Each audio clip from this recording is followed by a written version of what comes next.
Hello everyone, in this video I will show you how to fix no photo available in the photos widgets in iPhone 17 Pro Max. So let's start the video. First of all, go to next page. Now here you will see photo is not available, so just click and hold any app.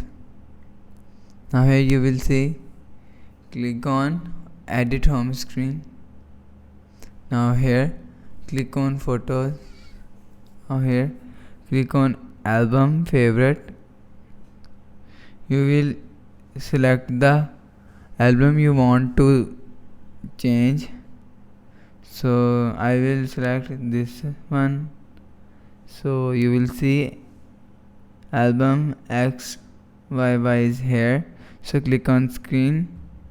Now here you will see album is change and photo is available. So click on photos. As you can see, photo is available. So go back. So that's how you can fix no photos available in photos widgets in iPhone 17 Pro Max. Hope so you like the video. Thanks for watching.